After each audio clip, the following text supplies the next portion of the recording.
Salut à toi, j'espère que tu vas bien, j'espère que tu es chaud, j'espère que tu es en forme pour commencer cette formation. Je ne te fais pas d'introduction, on va directement dans le vif du sujet. On va parler directement du semis, parce que le semis c'est très important.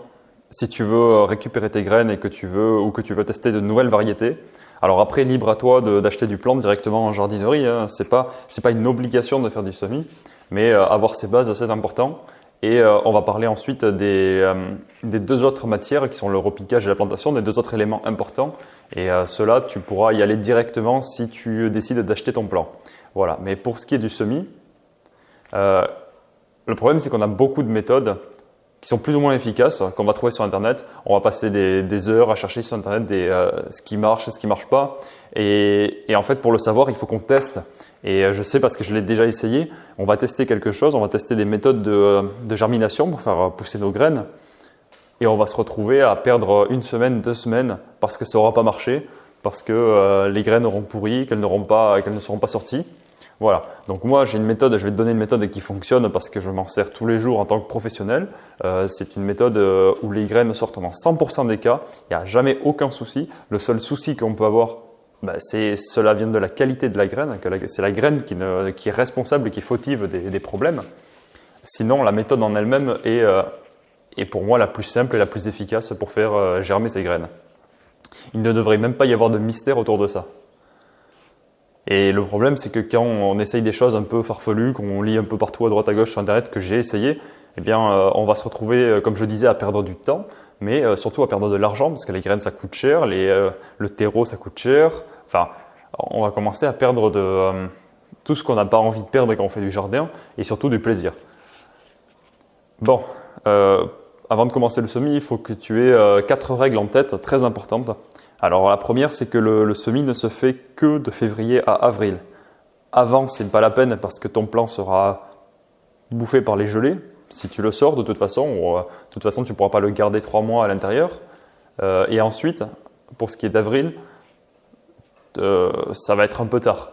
Ça va être un peu tard parce que la tomate prend 4 mois minimum entre la germination et la récolte, donc pour pousser.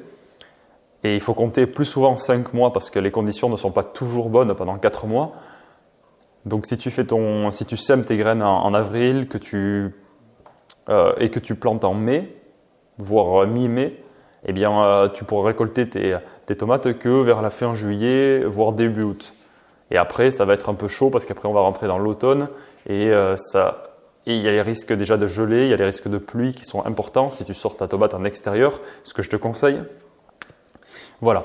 La troisième règle, ça va être de conserver, une fois tes semis faits, qu'on va voir dans la vidéo plus tard, ça va être de conserver les semis absolument jusqu'à la sortie des graines, jusqu'à la sortie des plants, au chaud, 20 degrés environ, en intérieur évidemment, et dans un environnement humide, c'est-à-dire que le terreau devra être mouillé.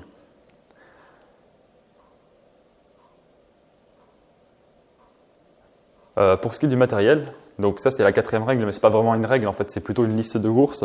Si tu n'as pas déjà ce matériel, je te conseille d'aller l'acheter. Il faut pas grand chose. On trouve ça en jardinerie, c'est pas cher.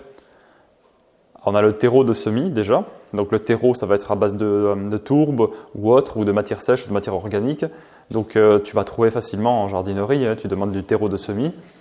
Après, il te faut des godets ou des pots. Donc les godets, ce sont des petits pots en fait, parfois de forme ronde.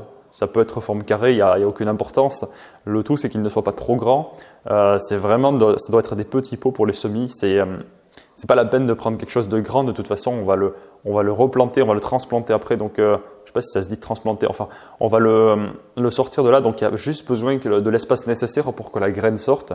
C'est-à-dire, je ne sais pas moi, 5 cm maximum de diamètre de ton pot. Et un arrosoir, évidemment, pour après arroser les semis.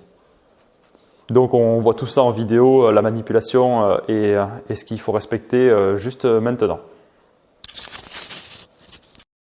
Alors nous voilà sur la méthode pratique. Alors nous avons notre terreau à droite par rapport à la vidéo et à gauche le seul matériel qu'il nous faut, c'est-à-dire quelques petits pots. J'en ai pris 3 pour l'exemple et la boîte contenant les graines. Alors ça, ce sont des graines que j'ai récupérées, des graines de ce qu'on appelle de cœur de bœuf. Donc ce sont des graines traditionnelles, du coup je peux me les récupérer d'une année sur l'autre. Ce que j'avais pas fait gaffe avec la vidéo, mais je n'ai pas envie de la retourner pour ça, c'est que il y avait un petit objet qui gênait devant la caméra, donc on voit un petit cercle noir en bas à gauche. Bon, j'espère que c'est pas trop dérangeant, ça va pas empêcher de voir la méthode, les manipulations. Donc c'est vraiment tout simple, on a juste besoin de ce matériel. Donc là on va prendre un petit pot. Ils peuvent être encore plus petits, hein. Ceux-là sont même légèrement trop grands, mais j'ai pris ce que j'avais sous la main. Donc voilà les graines.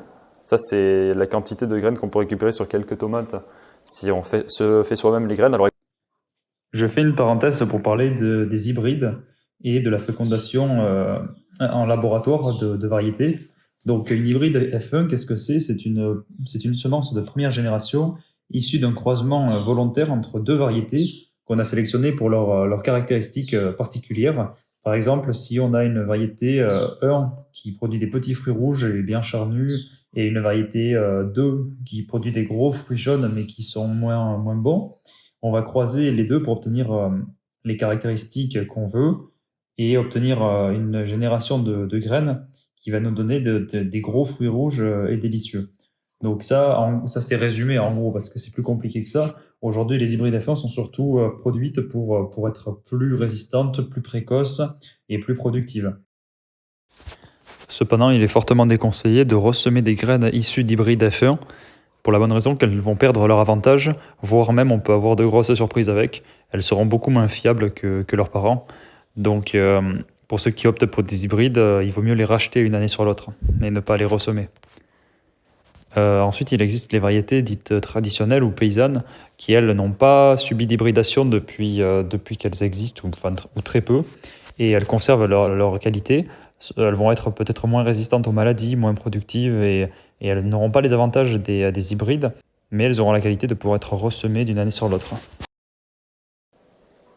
alors pour commencer cette manipulation, tu vas prendre ton pot de terreau ou ton godet, tu vas mettre un peu de terreau dedans.